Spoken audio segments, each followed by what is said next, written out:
the kitchen of intrigue, Curt Jackson and Chris Callell are cooking up a batch of mystery soup. Each episode serves a new blend of tips, tactics, trends, and tales from the business and design sides of the escape room world.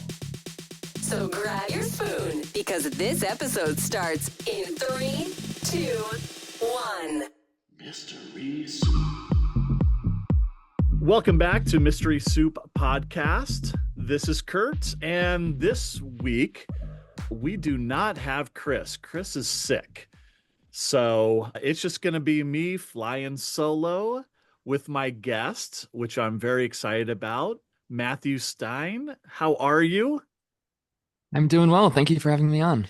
Yeah. We recently met, and it was, I think, the day after the MIT mystery hunt. A day or two after, yeah. Day or two after, yeah. It's all a blur. I bet. I just want to give you a opportunity right now to introduce yourself and tell us a little bit about yourself.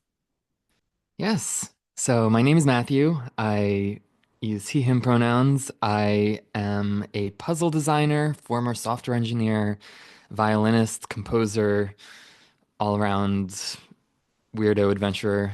I have been circling around what job title actually feels appropriate, as you might be familiar with. When you tell someone you're a puzzle designer, you often get a blank stare. They're like, do you like cut out the jigsaw pieces? Right, what does that right. mean? So a few years ago, I settled upon Wonder Wizard as a sort of alternate job title. I like to create perception shifting experiences that bring wonder to people. Nice. Inspire wonder in the mundane. And you're on the East Coast. Have you always lived on the East Coast?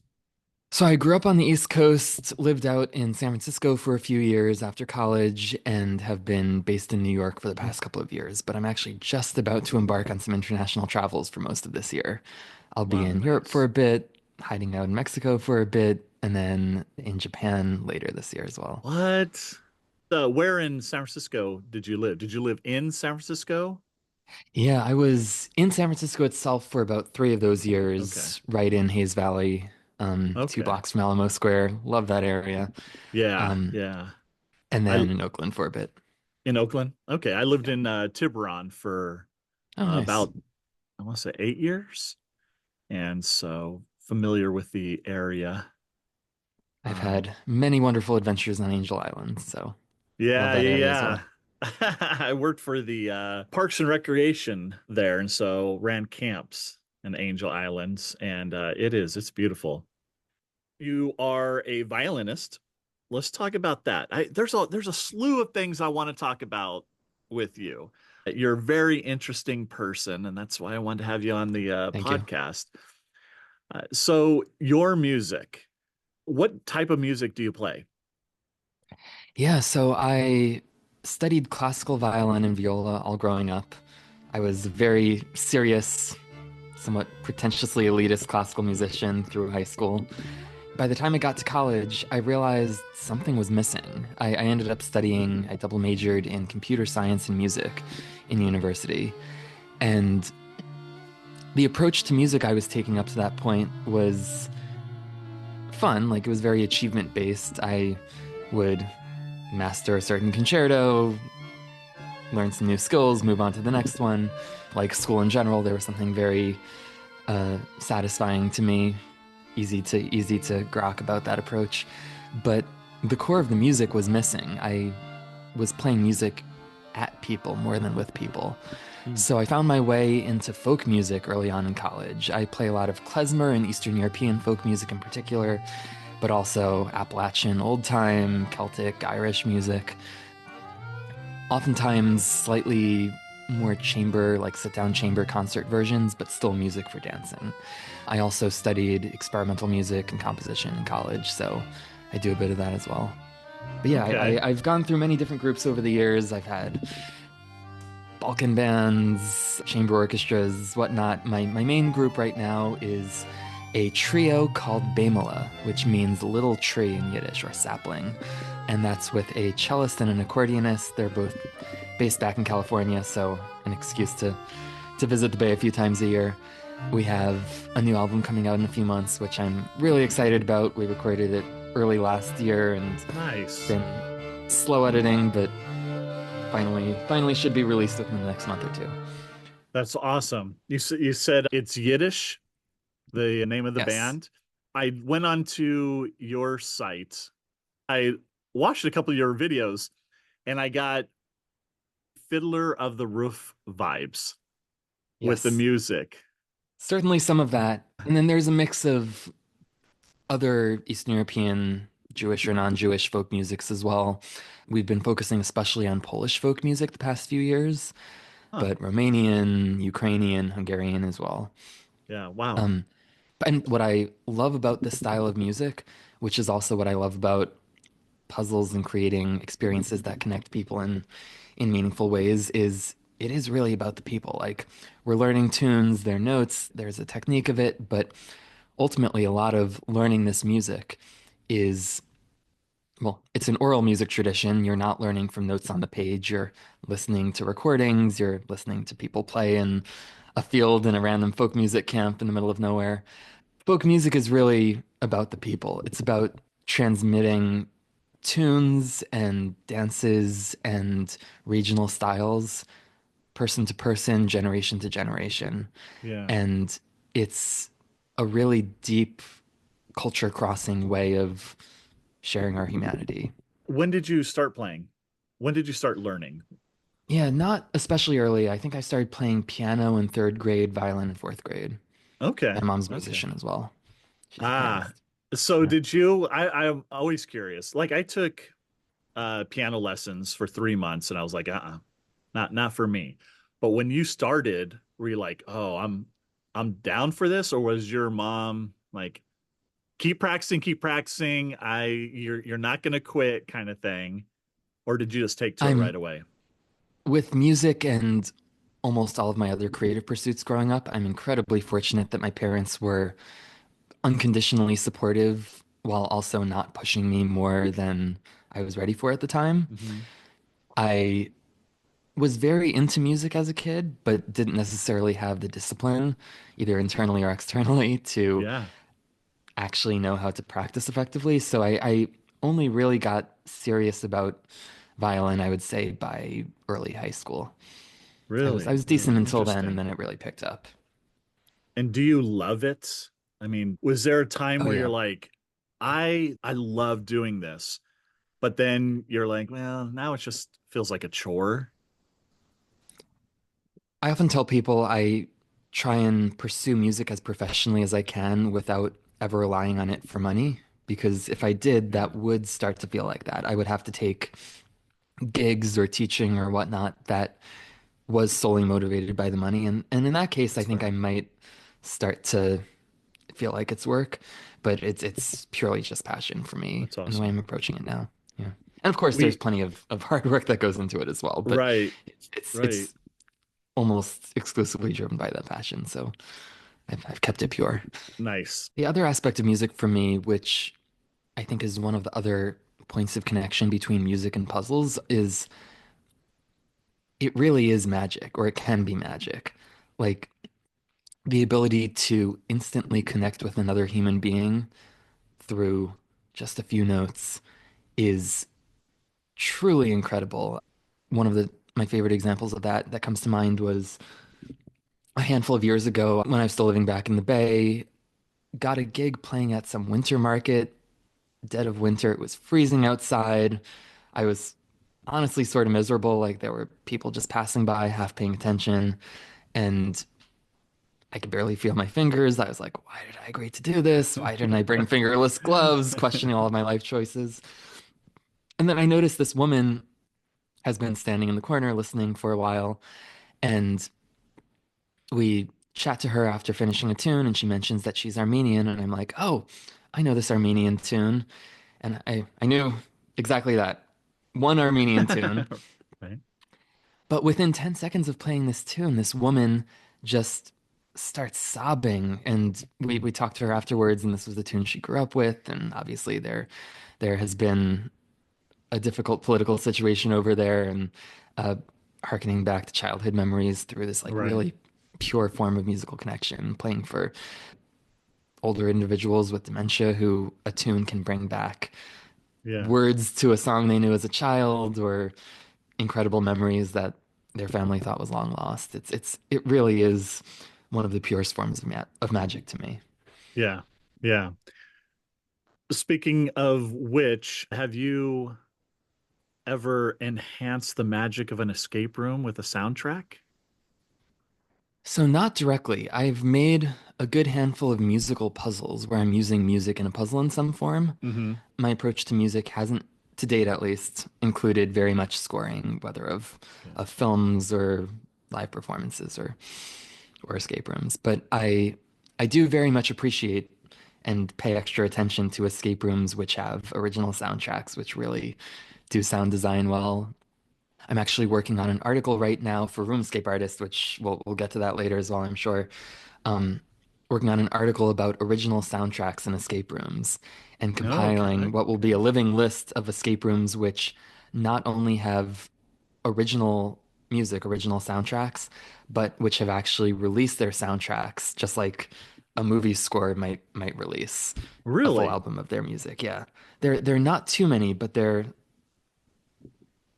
5 companies now, I think, that I know of that have released albums of their music from their escape rooms. And Okay. it's an incredible trend that I would love to see continue to grow.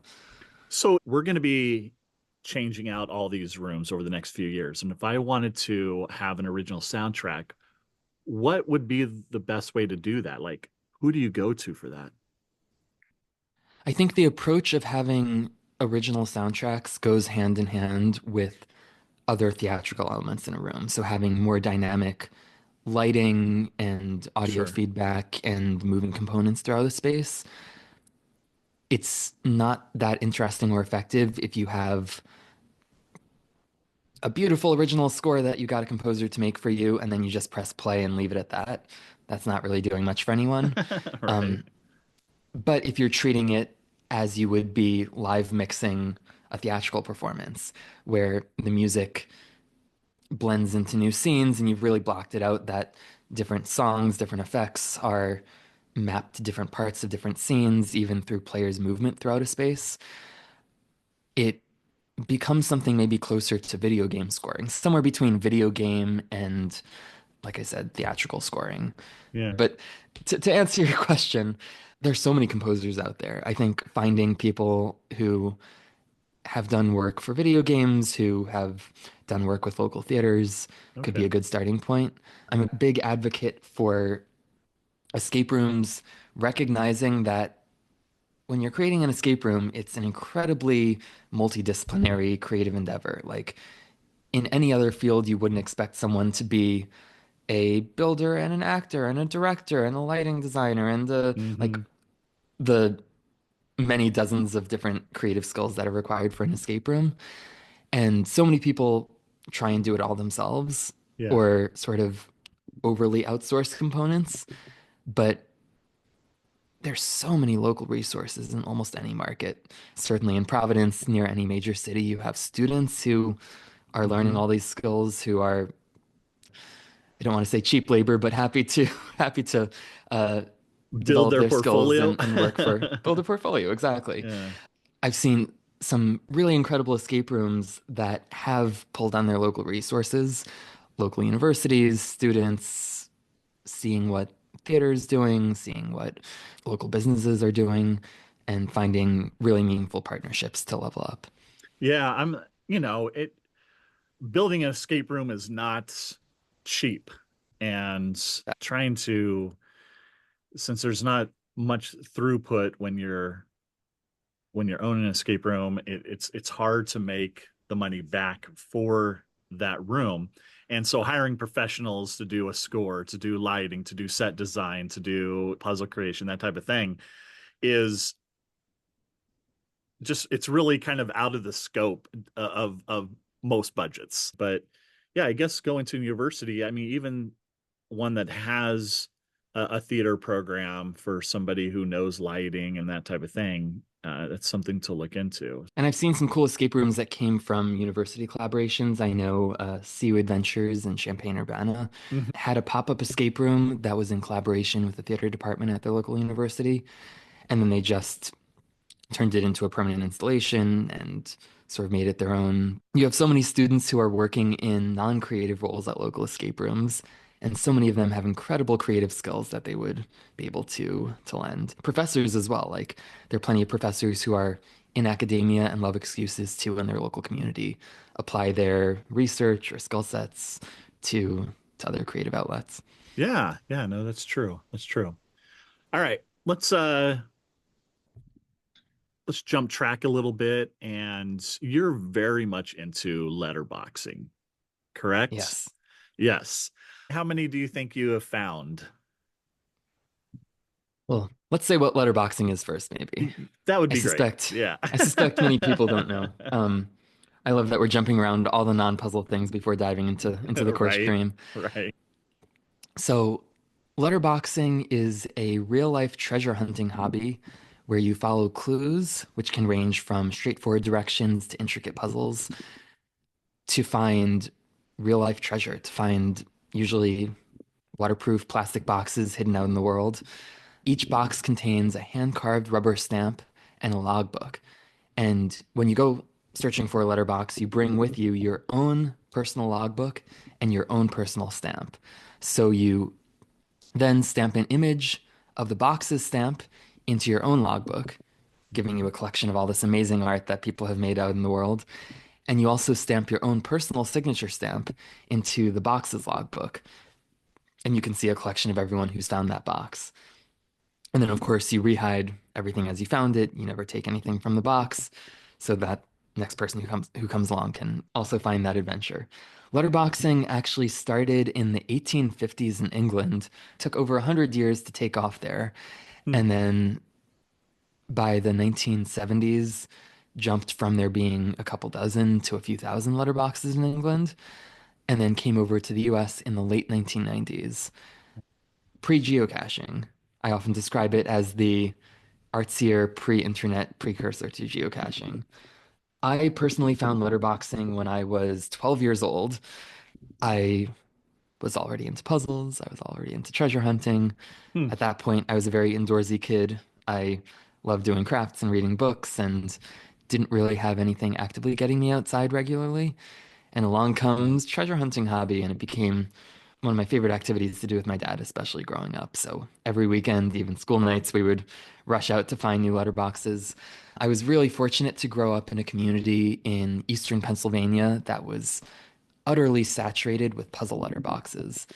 It was actually a really good role model for how puzzles can be a community in conversation, that someone makes a puzzle and someone responds with a different puzzle that's a riff on that cool cipher they came up with, or that is them being excited by a way of presenting information and coming up with their own riff. So I was basically doing puzzle hunts for 8 years before even finding the term puzzle hunt to actually dive into the proper world of puzzle hunts. But yeah, I've found quite a few letterboxes over the years. I'm around 6,000 right now. Wow. What is your stamp? So everyone in letterboxing has a trail name, has an alias. My Okay. trail name that I came up with when I was 12 years old was Magical Music Man. All right. And it, over the years, morphed into the image of a cow wearing a wizard hat playing the violin. Nice. I love And that. then I was carving that trail name on each stamp. I enjoy and I'm pretty good at carving small lettering, but at some point I think I got tired of carving Magical Music Man on every single new stamp I would make for myself. So I shortened my trail name to just Mew, M-U, Uh, nice. but And, still the and wizard so, cow. like, if I wanted to go and look into letterboxing, I got to carve a stamp first. You don't necessarily have to carve your stamp before trying it out. Yeah. Many people, when they go for their first letterbox, if they haven't made a stamp yet, might just use a thumbprint or a little doodle. It Okay. is, I would say, good practice to carve a stamp at some point early on. It's really a way of expressing yourself. Someone sees that stamp in a logbook and they're like, oh, Curt, whatever your child name is, Mystery Soup came and found this letterbox, and Right. they they Right. they see your cool logo or your stamp version of that logo. I will say it was it was a choice for me to make my trail name Magical Music Man as a 12-year-old, especially because I wrote pretty well, carved pretty well. Letterboxing can be a pretty solitary hobby. You're following clues out on the trail. You're not necessarily, by definition, interacting with other people usually. They do have events and other ways of gathering people together.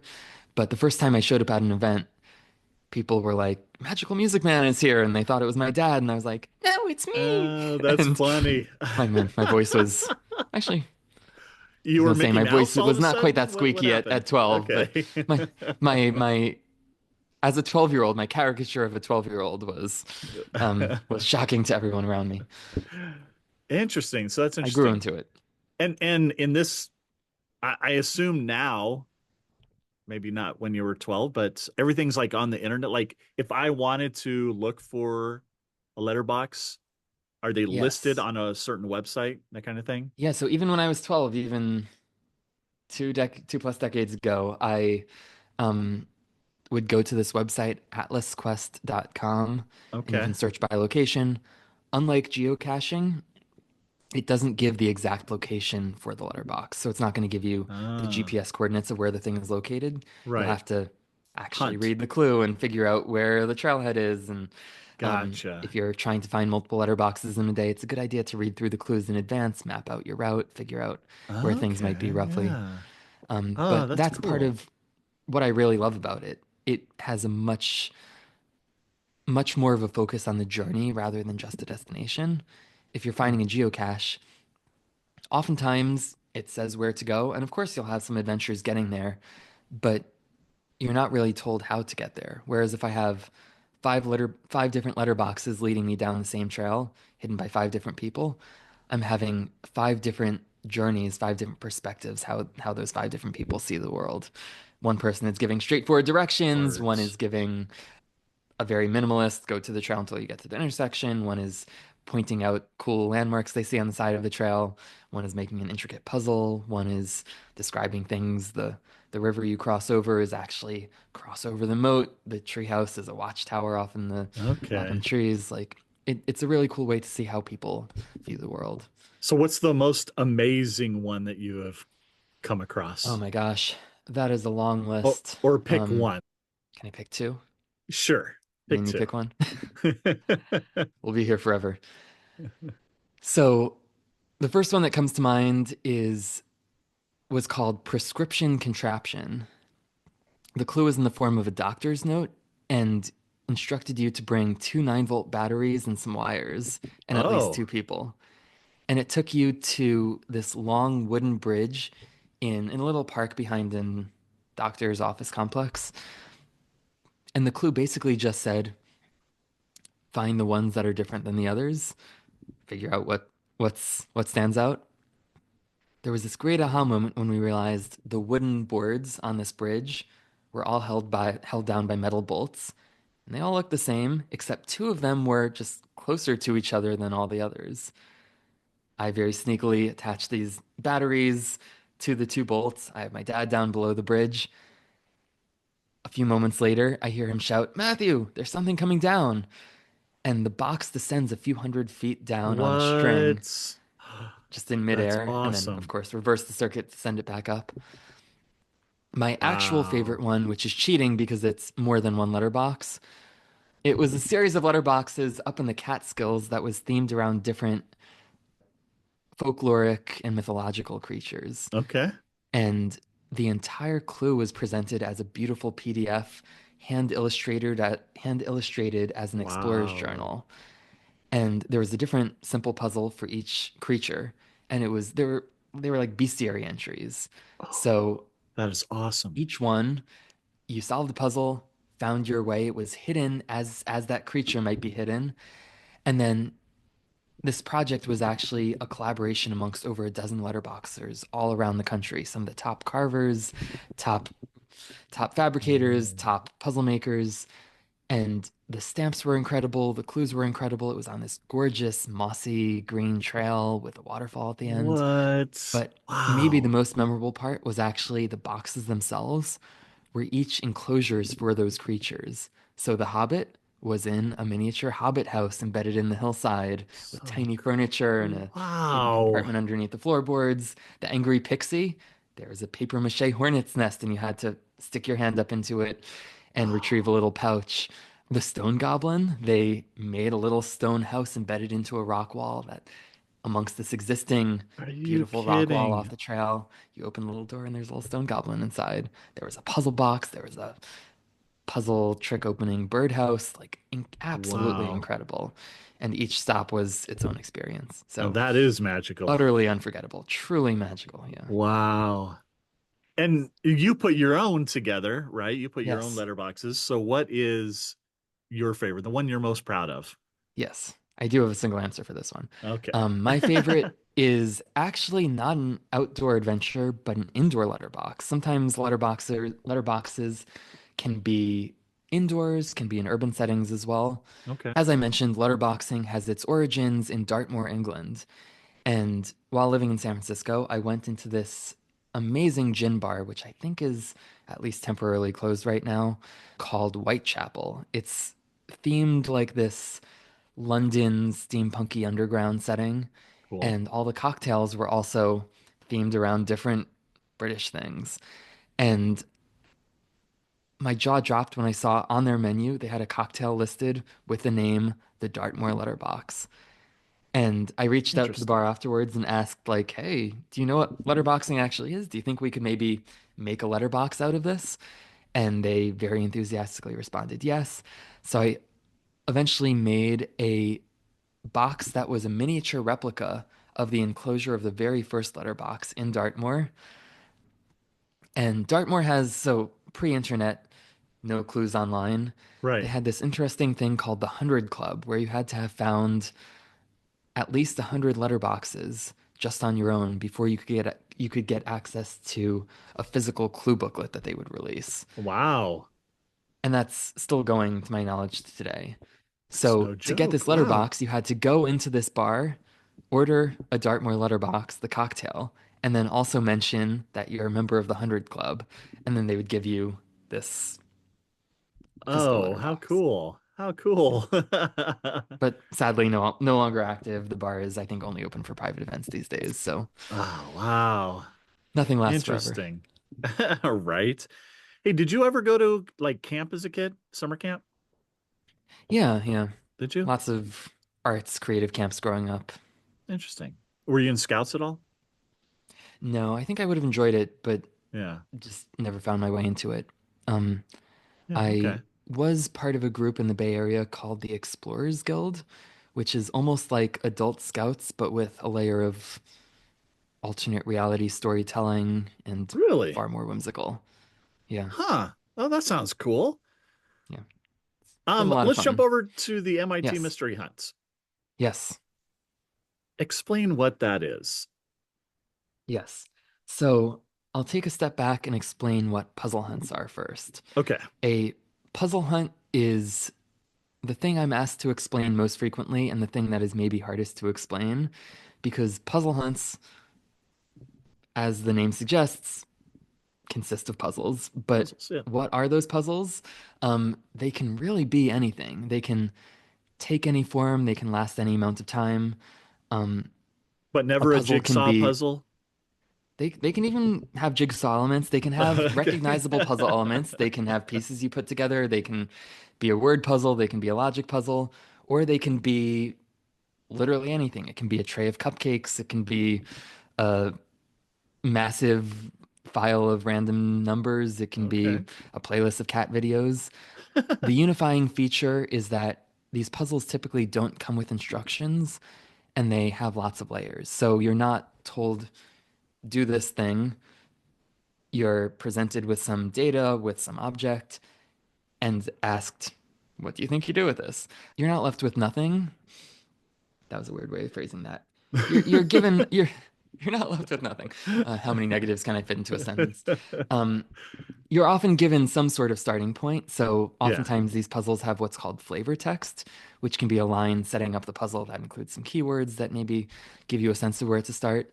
But the elegance in this format of puzzle comes from every piece of information getting used. The more constrained, the more elegant oftentimes. Hmm. Well, the more constrained, the more magical as well. In a puzzle hunt, typically each puzzle solves to a word or phrase as a final answer. So if you're presented with Okay. something that looks like a crossword, you're not just ending at having a filled in grid as the answer. There's usually some final step or steps of Hmm. extraction to get some more discrete final answer. The layers apply to the overall structure of these events as well. So typically puzzles will be presented within a round. We have what are called feeder puzzles. So there might be a dozen feeder puzzles in a round culminating in a meta puzzle. And that Okay. meta puzzle usually uses the answers to all the puzzles in the round and maybe sometimes more. Is there a theme? Is there a theme usually with this or Yeah, no? there usually is Okay. some theme or story. How active that is can vary puzzle hunt to puzzle hunt. Sure. Um, when I say it's hard to define, it's because puzzle hunts are sort of defined by constantly reinventing themselves, by constantly subverting expectations, Mm. in contrast to escape rooms where in most markets you have to create escape rooms that are playable by a general audience, playable by someone who has never played an escape room before. Right. In puzzle hunts, especially for the MIT Mystery Hunt, you're sort of designing for an audience that is very highly literate in puzzle Yeah. hunts already, so you can play with those expectations at a much higher level. Yeah. Yeah. Yeah. So, yeah, these puzzle hunts vary wildly in scope. It can take an hour and a tiny team to do Puzzled Pint, which happens monthly in various cities around the world. It can be a Hmm. chill afternoon activity. There's a great event called Dash, different area, same hunt, that also runs in various cities. I think there should be another one coming up. It had a bit of a hiatus over the pandemic, but within the next year or two. That's usually good for a team of three, four people over an afternoon. And then there's the MIT Mystery Hunt, which can be 150 to 250 puzzles, where an individual puzzle can take 5, 6 hours to solve sometimes for a team of people. To properly compete in this event, you really need, I would say, at a bare minimum, a team of 30 people. But Oh, the wow. really competitive teams are usually in the 60 to 100 range. Oh, My okay. team that won the MIT Mystery Hunt actually this year is around 75 people. This is sort of the Olympics of puzzle hunts. It's Right. the hardest puzzles you'll find anywhere, the most innovative puzzles as well that you'll find, a range of purely digital and also all sorts of in-person physical events and interactions. In the wrap up for this year's mystery hunt, there were somewhere around 200 teams and many thousands of people participating. Wow. Not all on site, but usually it's recommended that teams have some contingent on site and then some remote solvers as well. The MIT Mystery Hunt has actually been running since 1981 and has especially picked up in scope and complexity over the past decade or so. Hmm. But the Mystery Hunt has an interesting pattern to how it's run. It's essentially free for everyone who participates, Okay. but the team that wins each year's Mystery Hunt then gets the honor, responsibility, burden, depending on how you look at it, of writing the next year's mystery hunt. So it's it's in a way a beautiful sort of anti-capitalistic gesture. It's Hmm. everyone who is benefiting from this great incredible institution that could never exist really if people were paying for it. Takes turns feeding back into that cycle. Similarly to letterboxing actually, where no one's paying for it, everything is free. Right. People who are benefiting from finding letterboxes are also hiding them themselves. How do you get a team together for this? Yeah, I would recommend not trying to start a team from scratch. I got into the mystery hunt about 12 years ago when I got invited to join a team. I had Okay. run some puzzle events of my own. Someone who participated in one of my events happened to be on one of the bigger mystery hunt teams and was like, "Hey, why don't you try this thing?" Immediately fell in love with it. So certainly finding your way onto an existing team, reaching out on message boards, certainly there's some amount of overlap between the escape room and puzzle hunt communities. There are a decent number of teams that have open spots, or even I believe there's usually a forum each year where you can like say, "Hey, I'm a solo solver. Are there any teams that are open to more people, and you might get matched to a team as well. And this is It's not fun your with friends. first time being on a winning team, right? No, it's my second, though first time with this particular team. Mm. I was on the winning team in 2021 and helped to write the 2022 Mystery Hunt, which was still fully virtual. That was one of two, Mm. yeah, two fully virtual hunts over the pandemic. And then I hopped to a different team, and a few years after joining that team, found myself in the winning position again. Gotcha. Yeah. Congratulations, by the way. Thank you. How many are on this on your team this year? We were around 75 people. 75. How do you corral that into designing next year's hunts? Like who's responsible? Who's leading the charge? How does that work? So I will answer vaguely because, as is also tradition, very little gets revealed about the mystery hunt as the new team is writing it. But broadly speaking, Yep. it's pretty much what you would expect. There's a leadership structure. Everyone chips in on many different fronts. You sort of have to start from the end. So the first thing to figure out is, what is the theme? What is the story of the hunt going to be? Right. Okay. Then you work backward from meta puzzles. You figure out within that narrative what meta puzzles fit for the different main blocks of that narrative. Write meta puzzles, test meta puzzles. Meta puzzles dictate what the feeder answers going to those meta puzzles are. And then you have a list of feeder answers that people can choose from and write individual puzzles for. And is everybody on the team like, oh, I want to be a part of writing a puzzle? Like, okay, you write one, this team of five is going to write a puzzle. Or you see what I'm saying? Like, does some people just go, I don't have time. It was fun being on the winning team, but I've got so much work to do, kind of thing. We make sure we have everyone's realistic consent and buy-in for how much they want to participate in writing. Yeah, yeah, yeah, yeah. It's interesting. It Yeah, it's a seems massive undertaking, overwhelming to truly, me. And the but in a fun way. expectations. Yeah. And so is there a puzzle hunt for dummies? I'm asking for a friend. Yes, Oh, yes, yes.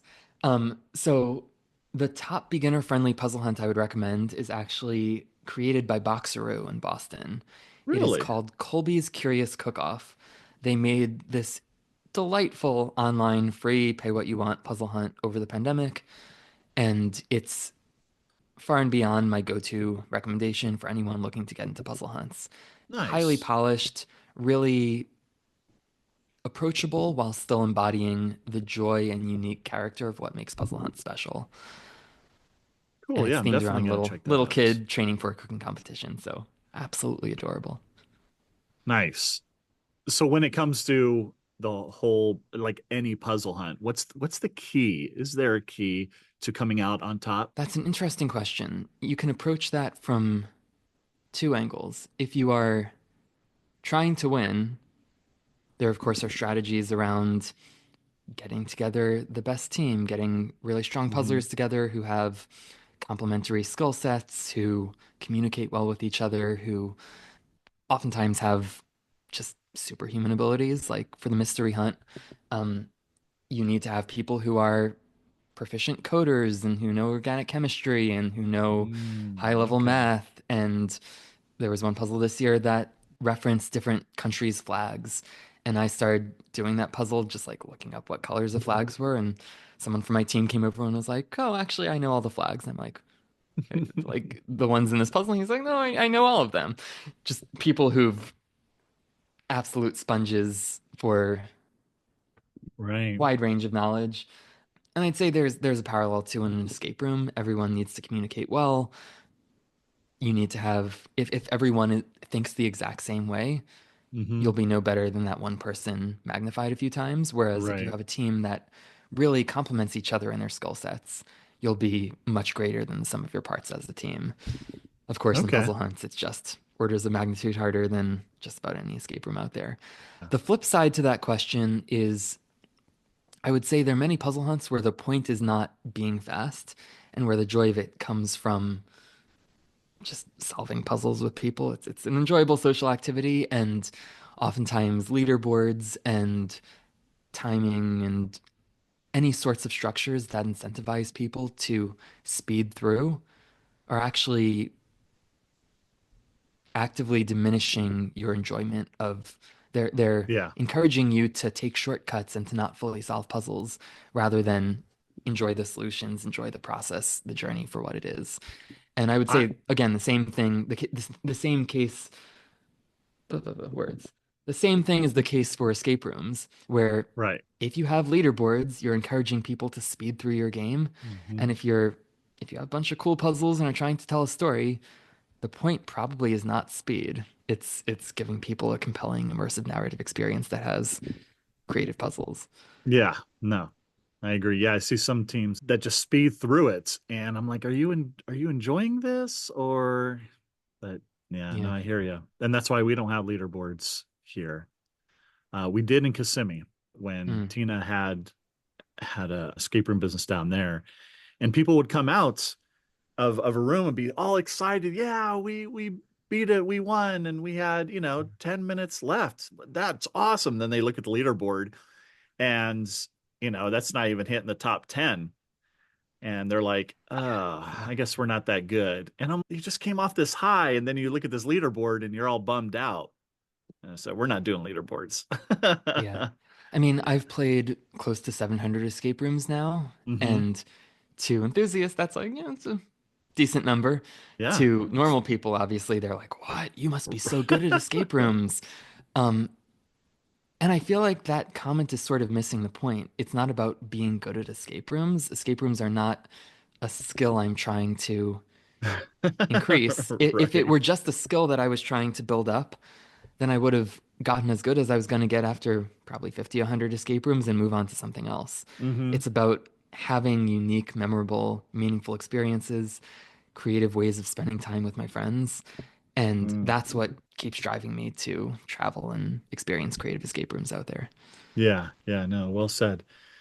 So when you were in the Bay Area, you're working as a software engineer. Is that right? Correct.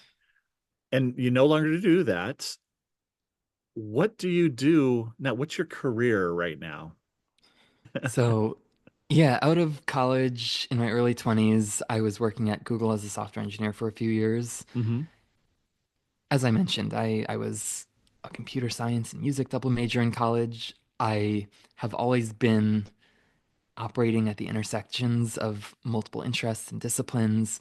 And I think through working just as a software engineer, I realized that I enjoy it and I'm pretty good at it, but also I need to have that balance between the technical and the creative. Hmm. And for me, software engineering was never quite going to be that on its own, certainly not in a big company. But puzzle design is exactly that. Puzzle design has a deeply technical side to it, is highly creative, allows me to interact with all sorts of people, collaborate with all sorts of people. So back in 2019, I left my software engineering job and proudly proclaimed I'm a full-time puzzle designer. And then it took a couple of years until I actually fully sunk into what that meant. Obviously, pandemic hit shortly after that, so all of my in-person plans quickly Mm. pivoted to being fully virtual, which in my case worked out quite well. I design mostly puzzle hunts and alternate reality games, and those can be largely virtual distributed experiences. Hmm. Furthermore, in that early pandemic stage, a lot of really smart people were looking for creative ways of interacting with their loved ones who were not with them in person. So the market actually really expanded in the 2020, early 2021 era around people having a lot more time than they even usually would for Yeah. these sorts of diversions. And I say diversions, but I think what struck me early on was it is a way to distract yourself, but puzzles in their many different forms are also a deeply meaningful way of connecting with other people. And there were people who got closer to their in-laws or were able to stay in touch with a partner from afar through Hmm. solving puzzles, through having these multi-hour creative intellectual adventures together. And hearing those sorts of deeply human reports set the bar for success differently than how I think I would have initially portrayed it. that it's not about how many people I'm reaching or what the game itself looks like necessarily, though those things are important as well. It's really about the quality of connection that it facilitates. But yeah, philosophy aside, it's my work has been quite varied over the past 5 years now, 6 years now. I've gone down rabbit holes I never could have possibly expected. Back when I was first getting started, I've designed puzzles for an art journal where each volume leads to hidden treasure on a different continent. I've co-designed a game for a Michelin three-star restaurant with my good friend Sandy Weiss of the Oh, Mystery League, interesting.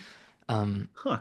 which reached over 10,000 people early pandemic and guided people from, in many cases, absolutely no exposure to puzzle hunts to spending 3, 4 hours on a puzzle, getting like really substantive puzzle hunt style puzzles by the end. I've designed an alternate reality game for a popular EDM producer. I spent the past year working for a finance company, actually in New York, a trading firm, as their in-house puzzle designer, largely doing What? recruiting and engagement, pop-up escape rooms, puzzle hunts, Interesting. and plenty more projects I can't and probably never will be able to talk about. But Huh. when you make So secrets, you have that's to keep lots of because secrets. right. Because I was wondering, like, how does a puzzle designer make money? And it's, I guess, working for large corporations. Is that kind of It's a mix of things. I have tried to have as diversified a portfolio of projects at any given time as possible. A lot of my income has come from designing team building events for finance and tech companies yeah. or for making games for rich people. But I balance that with, I mean, those can be exciting, meaningful projects as well.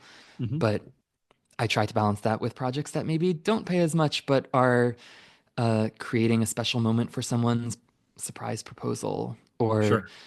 creating a pop-up escape room themed around the movie Labyrinth for a friend, making a birthday celebration in their house for her now husband.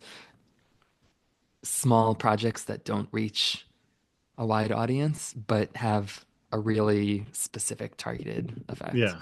Yeah. Um, Leading into right now, I left the finance company job a few months ago, and I am going nomadic and working on a book this year.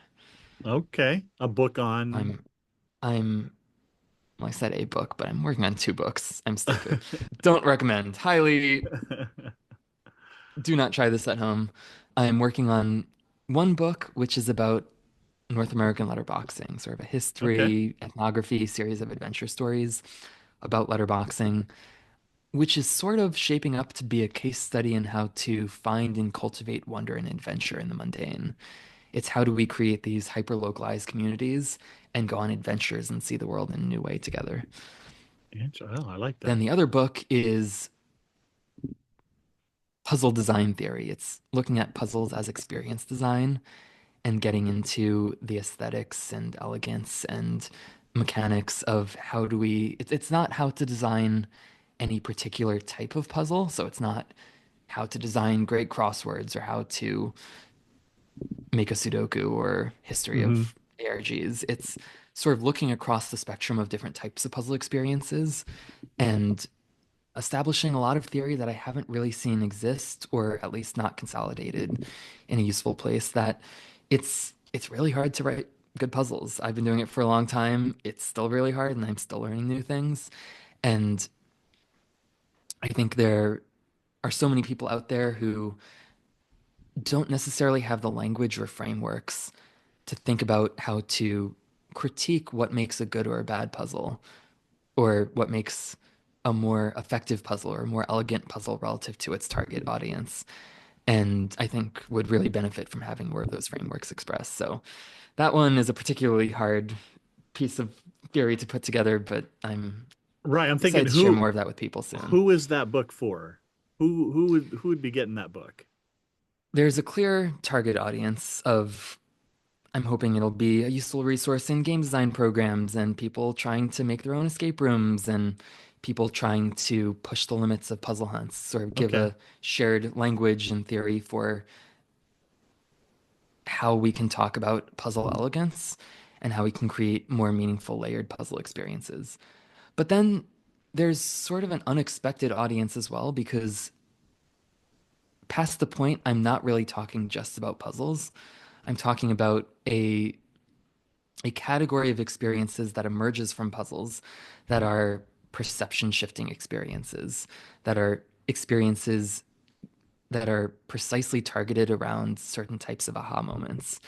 And through that lens, there are a lot of things that we might not normally call a puzzle that are actually functioning as puzzles, whether that be in writing or in marketing, in an ad, or even in how we interact with objects in our day-to-day life. And it's looking at what are these things around us that possess puzzly characteristics, and how can we be better puzzle designers in applying the principles that emerge from the core of puzzle design to these related disciplines. Matthew, life is a puzzle. What are you Life is a talking puzzle. about? It Yes, is, everything man. is puzzle. So if we're talking about puzzles, say let's say escape rooms, what makes a good puzzle? What good means is relative to who the puzzle is for. A Hmm. puzzle that is a good puzzle for someone who's never done an escape room before is going to be probably a pretty different puzzle than someone who has won the MIT Mystery Hunt 3 times and is looking to challenge their brain, which Sure. is different than someone who does the New York Times crossword every day and has that as part of their routine and it's Hence a the way to relax each difficulty of morning. creating an escape room. Exactly. But I think a related question, which I was sort of alluding to before, is what makes an elegant puzzle or what makes a satisfying puzzle? And I could write a whole book about that. I am. So Sure. I'll try not to get Sure. too deep into that here. But puzzle elegance comes from a sequence of misdirection and obfuscation, and then instantly confirming revelation. So when the pieces click together, when you have that aha moment, the puzzle should be designed and presented such that there's no hesitation of whether you're doing the right thing. One small example of this is the function that a puzzle answer serves in the process of solving a puzzle.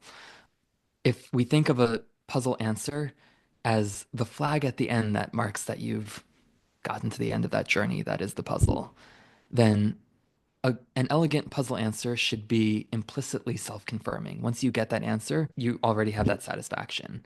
In puzzle hunts, that oftentimes takes the form of having answers as puns, having some clever, cheeky little pun at the end as a reward for solving the puzzle. And even just the process of if I'm extracting a sequence of letters that's forming a word, I'm like, oh, this is working. Whereas in many escape rooms, when a puzzle solves to a random 4-digit combination, if I'm, for instance, counting colors of butterflies around the room, I don't really know if I've missed one. So I Hmm. don't really know if the answer is correct until I actually put it into the lock. And then whatever aha there is of the puzzle process has been spatially separated from the confirmation.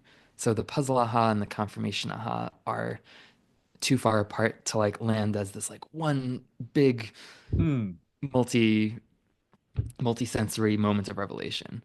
As you said, not every puzzle is for every person. So these elements of adaptive difficulty, of hinting, of really calibrating how a puzzle is presented relative to its intended audience are Hmm. really what ensures that the puzzle is the right fit and will be the most satisfying possible journey for whoever encounters it.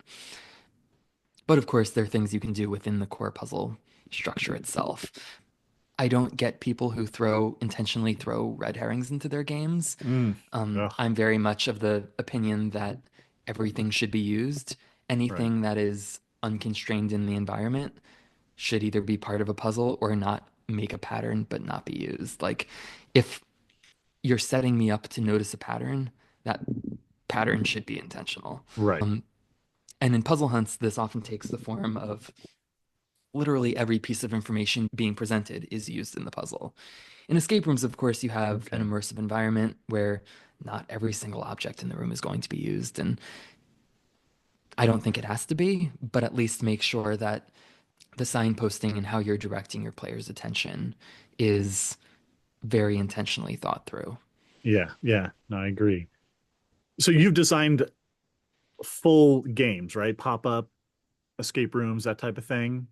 Yeah, so I have never actually designed like a full permanent public escape room, Right, but I've right. designed But various pop-ups and private events and things. I like to say I've still managed to avoid children's birthday parties. We'll see if I have to get there at any point, but speaking of children, if you were to design an escape room for a camp for kids, what would that look like? I have actually designed one game that included children and families in its target audience. It was called Escape the Plagues. I co-designed it with my sister, who is a music teacher and worked in the camp world also for many years. Okay, Um, and that game was sort of a social justice, intergenerational family learning print and play experience. gotcha. But my sister actually, who is not a puzzle designer, but has sort of become a puzzle designer in her own right, actually designed a tree-themed escape room for camp. So I sort of went through this Hmm. exercise as I was talking through some of her ideas for that. I think escape rooms have incredible potential for education. There's a whole arm of escape rooms in education and Yeah. boxed experiences in classrooms. There's a fine line between puzzles that feel overly pedagogical Hmm. and that get you to learn through the process of doing something fun. And I think if I were to design an escape room for a camp, one of the first things I would do is just disregard the idea that an escape room needs to be a room. Um, Mm-hmm. you're in a cool outdoor setting. There's so many more interesting ways to present the gameplay to get people to explore their everyday settings through a lens of Mm-hmm. wonder, to find things in the woods, to find hidden treasures under different buildings, casting the kids in fun roles that feel connected enough to who they are as, and this is the case for any escape room, not saying you're the world's top secret agent, but empowering them in a small but more believable way Mm-hmm. that they are something slightly fantastical, and then building up this alternate persona through the game is as or more effective for kids as adults. In a way, I know I said before that I'm trying to avoid kids' birthday parties, but really I think in some senses kids are an easier audience than adults because adults have often lost their curiosity. They're For sure. quite reticent to just try things and explore and play freely. So when designing for adults, a lot of my job is breaking down those barriers. For kids, they're so open. And of course, there's a lot I can learn from that. There's a lot anyone designing for kids and interacting with kids can learn from that. But also, it means that they're already open. You don't have to make that part of the game. So, how do you build on that and push it even further? How do you get them to play and imagine beyond what they would just do on their own already? I think that's the difficulty as an adult trying to create games for children, you Yeah, know? yeah. All right. Well, let's jump into escape rooms. When were you hit by the bug? I got into puzzle hunts in 2012. I got into escape rooms in 2015, a few years later, Okay. when I was studying abroad in Budapest in college. 2015, early-ish days of escape rooms in Budapest, but there were enough that we could play 20, 30 games throughout a semester. Mm. I thought I was a big shot when I was playing like two, three games in a day. Little did I Right? know how much uh, It's how all much this relative. obsession would take over the years. But after getting back from that semester, there weren't really that many good escape rooms in the US yet at that point. Yeah. Certainly not on the East Coast. And I was a college student. Escape rooms were expensive. This wasn't part of my everyday social activity, so I went back to doing puzzle hunts with friends. It was much cheaper. We could do it from anywhere. By early 2020, just before the pandemic, I had just hit my 100th escape room. which over the course of 5 years was not playing that regularly. Again, to the average person feels like a lot, but I think the most escape rooms I played in a day at that point was four, maybe. Then pandemic hits and things really took off. I started writing for Room Escape Artist early pandemic, Hmm. played somewhere in the ballpark of 150 online escape rooms, online hosted escape rooms, and even more virtual experiences. As soon as I could start traveling again, I jumped straight into enthusiast mode, going on escape room trips, playing 20, 30 games over a few days, traveling to a place specifically to play escape rooms with friends who were similarly minded, traveling around the US first, then started traveling more internationally, then any other trip I was going on, I would tag Yeah. on escape room trips. Flash forward to now, I'm coming up on 700 in-person escape rooms played, 850-ish if you're counting virtual games. No sign of slowing down anytime soon. I have a bunch of Yeah. big trips coming up over the next few months, and Yeah. um, Yeah. So when you were overseas, did you meet Sarah Dodd and Sharon Gill over there? actually, I met Sarah while we both did Bridge Command, which is an immersive space-themed experience, sort of real-life Oh. Star Trek in London. And then just a few days later, we both ended up at Key of Dreams, which is a 24-hour overnight immersive with some light puzzling in South Wales. Incredible experience. Huh. Not for everyone, but for the people who it's for, it's really for them. So we got to spend a lot of quality time together. Then she and Sharon joined my mystery hunt team this year. It was their first time doing mystery hunt in person. I guess for those who don't know, Sarah and Sharon are the most experienced escape room players, at least in the English speaking world.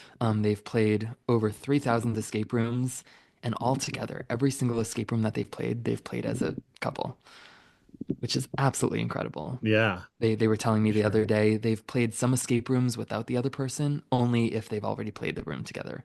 Mm. Yeah, Sarah recently was on Repod. Yeah, Repod. fantastic episode. Yeah, check that out. Brought me to tears by the Uh, end. yeah, have that in the show notes as well. So having played 700 plus rooms, do you have a favorite or a few favorite hint systems? Mm. I love when hint systems either are seamlessly integrated into the game player story that you don't even know if you're getting hints, or the hint system is actively fun to interact with. Right. Yeah, yeah. Um, whether that be a character or some mechanical thing in the room. I'll start with a complaint slash Yeah. request to owners, which is if you make a cool hint system that is fun to interact with, make sure that players can interact with it even if they don't have to take hints. I feel like so often Mm. I play games and see a cool hint system and we don't need to take a single hint and don't get to do the cool thing. Um, Right.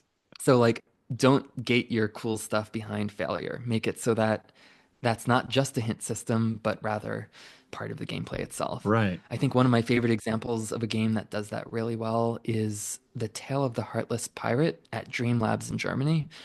Okay. Pirate game, pretty classic. There is a parrot in the final space that is your hint system there, but the parrot is not just a hint system, it's also a museum tour guide and you can ask it questions and play with it and thus when you need a hint, it doesn't feel like you're asking a hint. It just feels like it's giving more information around its surroundings as it does Ah, within the interesting. core game flow. One of my other favorites is, of course, a classic, The Story Keeper in Seattle at Mm. Locurio, where hints are just seamlessly woven into how much information is given in a magical storybook that you carry with you Yeah. throughout the game. Yeah. Um, No, that is cool. Do you have a couple of standout escape rooms? I know there are probably many, but oh are yeah, there a couple that really stand out to you? I'm a big fan of cohesion of games that are coherent across many dimensions. So if a game is amazing set, but the puzzles are forgettable, Hmm. it's not going to be a standout game for me. One of the most end-to-end polished games I've played that also has the best puzzles of any escape room I've played is Ghost Patrol at Trivium Games in Emeryville, California. Love that game. Um, there's one particular puzzle sequence in there. If you could see me right now, I'm doing a little heart fingers. Right. That's a hint to anyone who's played. Beautiful puzzle sequence that just layers on itself and keeps layering on itself. And by the end, you've learned new things, you've built some things, and Mm. it's just deeply satisfying every step along the way. The owners of Trivium Games actually are also big puzzle hunters, have been Mm. doing Mystery Hunt for many years, wrote the Mystery Hunt 5 years ago, 6 years Really? ago, on the same team with the owners or with some of the puzzle designers behind Palace Games as well, Okay. who are also on the same team with the owner of Locurio. Small world. Wow. Um, All right. so yeah, Ghost Patrol is one of my favorites. The Alchemist in Amsterdam at Sherlocked is an absolutely gorgeous game, has hands down the coolest finale I've seen, and also Mm. some of the best puzzles and the coolest mechanical interactions. The owners, Victor and Francine, were speakers at Recon this past year and have also been on Repod, I believe. And then one more a bit further off in Australia, there is a game called The Crumbling Prince, which is maybe even debatable whether it's an escape room. Mm. It falls into a somewhat similar category for me to The Nest, which is like an interactive, immersive narrative experience. Right, right. And The Crumbling Prince brought me through a more nuanced emotional arc than I think any other escape room I've played. Cool. It's structured around the stages of grief, has incredible character interactions, and maybe most notably, just slows you down, is the most serene game, at least at the onset, in a way that is incredibly rare for escape rooms, where it's usually like, you have an hour to defuse the bomb, and if not, Right. the world is gonna end. And you can have escape rooms that are cozy, that are heartwarming, where you're helping a person find their pet, where you're helping someone work through the loss of a friend, and that can be as or more exciting and meaningful. Yeah. Back to that human to human connection or human to creature connection. Right, right. So you came here with Sarah, Sharon, and Shrine, and you played 4 of our games. And I gotta know, I'm putting myself out there, even though I didn't design any of the games. What can we do better? So, an observation that I think all of us had after leaving was it felt like each game had been designed by completely different people, both in Interesting. flow and set design and tone. And that's not inherently a bad thing, but Mhm. when playing at an escape room company, I like to see how those creators' voice develops over time. And when it Mm. feels like there's such different voices, where there's some games that feel really lovingly handcrafted, and when others feel like a very different set design style, and another is where each game feels like it exists sort of in its own universe, Mhm. then playing multiple games at the company is still fun, but doesn't necessarily add up to a deeper understanding of what the Sure. overall experience is. So I think our favorite might have actually been Agent Zen, just going off of uniqueness. I think after, certainly for me, and I'd imagine for you as well, after playing so many games, you you've seen all the possible pirate games and castle games and crazy killer games that you could possibly see. And of course, it's Right. fun to put unexpected twists on those themes. I'll take a pirate game that's really well done and has some clever twists Yeah. any day. But having truly unexpected thematic mashups or memorable characters or specific features that uh, set that game apart in your memory, those elements can really help to elevate a game. I One particularly succinct example of this is a game in, I think it was in Minneapolis. That was a fairly well done dungeon game. And if it had just been a dungeon game, it would have been a good dungeon game with good puzzles and a pretty nice space. Except the reason we'd been thrown in the dungeon was because we were accused of stealing the magical avocado. Yeah. And the goal was to retrieve the magical avocado to prove our innocence.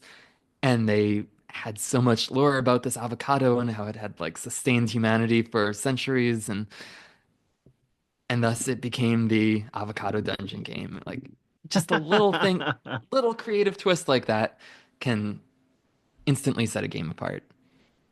That's funny. We played a game in Idaho at Oki Escape, and it was all about potatoes and their little potato characters.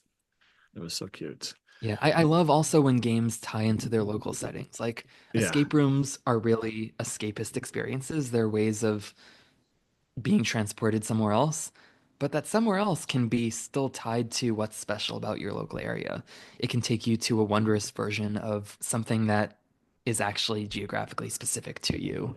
There's a great game in Sacramento, California at, I believe it's Neo Escapes Capital Treasure, hmm, which is set, they're a few blocks away from the Capitol building in California, and the initial set for the game is a government, like a generic bureaucratic government hall with a giant California seal.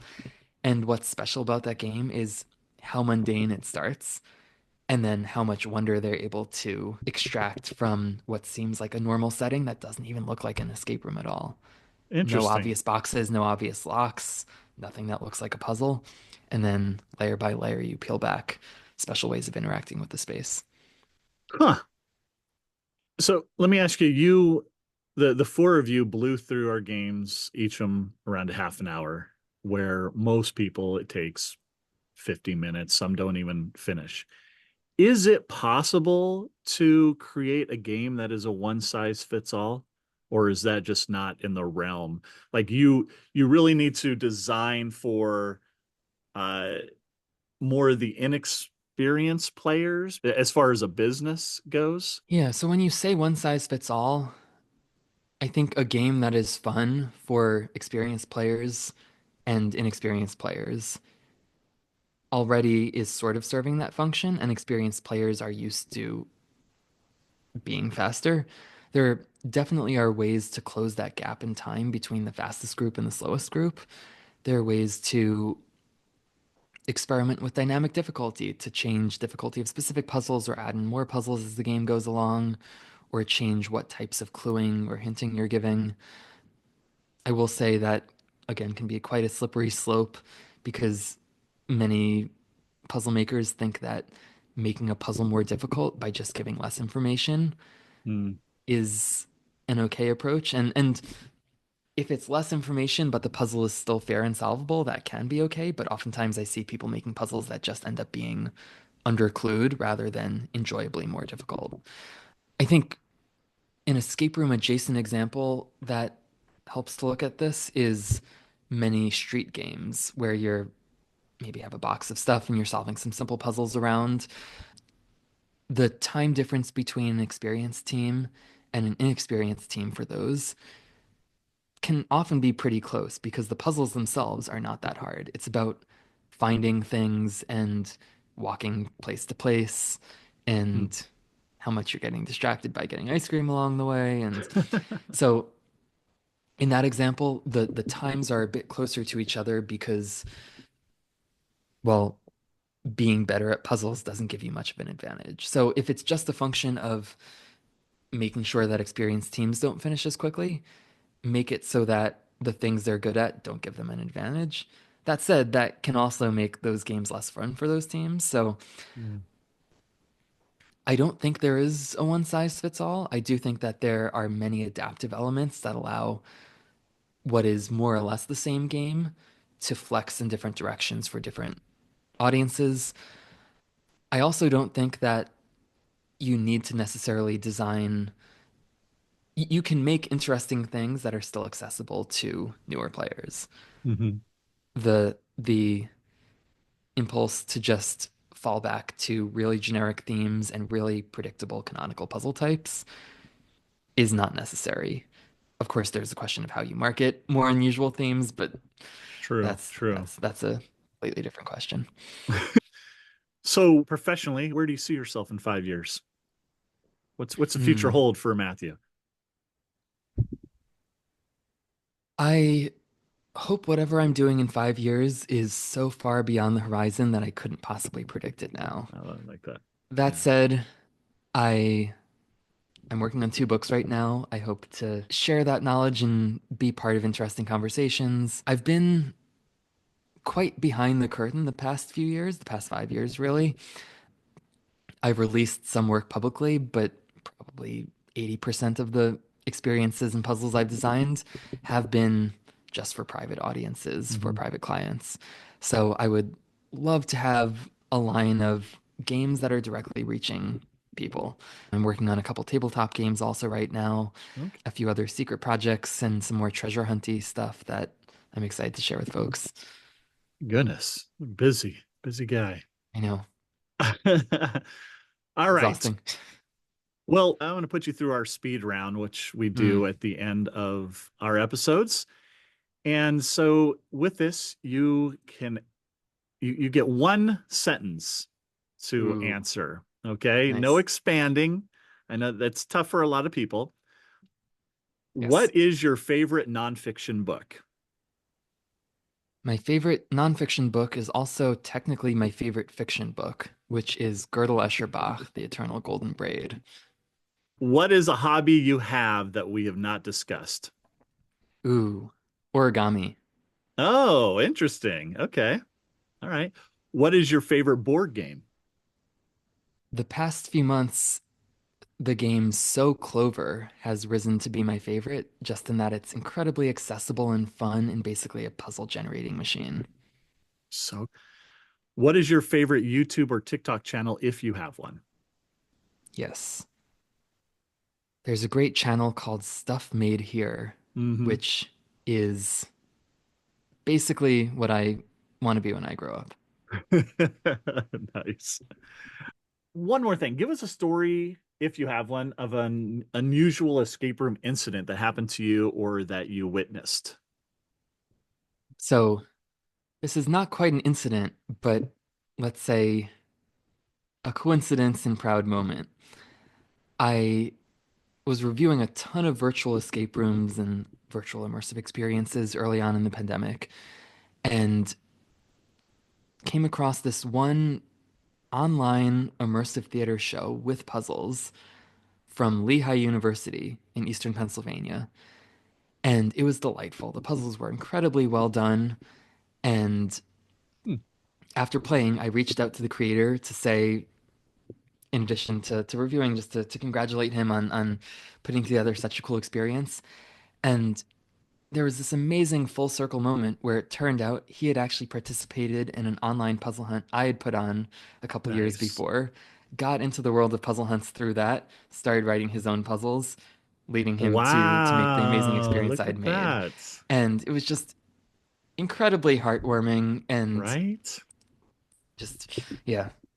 You're So changing shout out to lives, Will. Matthew. Come on. It's awesome. I love that. So how can people follow you and what you're doing? Or I don't know if you're for hire. Tell us what you got going on and what you offer. Yeah, so I have a busy year coming up. I'm going to be traveling all over the world, That's true. Right. writing the MIT Mystery Hunt, writing Your books, books. reviewing things. True. I'm We've got no time. mostly closed for commissions right now, but I do still do some consulting, especially on like narrative and puzzle design and escape rooms. I can be found just about anywhere. imakepuzzles.com is my website, and Enigmida, Enigmida, on Instagram, maybe one day YouTube. We'll see if TikTok exists years from now or days from now. Who knows? Right. Nice. Enigmida, my puzzle design studio name, is actually a bit of a puzzle in and of itself. It is, of course, a variant of Enigma, but it's also an anagram of imagined, which is what I like to think. Nice. You can imagine it. I can make it. Nice. Yeah. Look at you. You're my kind of people. A life of whimsy and magic. I Trying. love it. Yeah. Matthew, thanks so much for spending the time to talk to me and share all this good stuff. I really appreciate it. Thank you so much for having me. All right, everyone. Thanks for joining us on this thrilling adventure of Mystery Soup. Remember, in the pot of puzzles, every clue is a secret ingredient, and every challenge is a chance to stir up something extraordinary. Until next time, keep your wits sharp and your sense of adventure alive. See ya. Mystery Soup.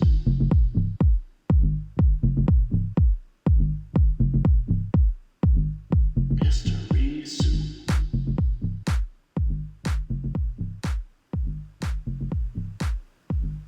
Mystery Soup.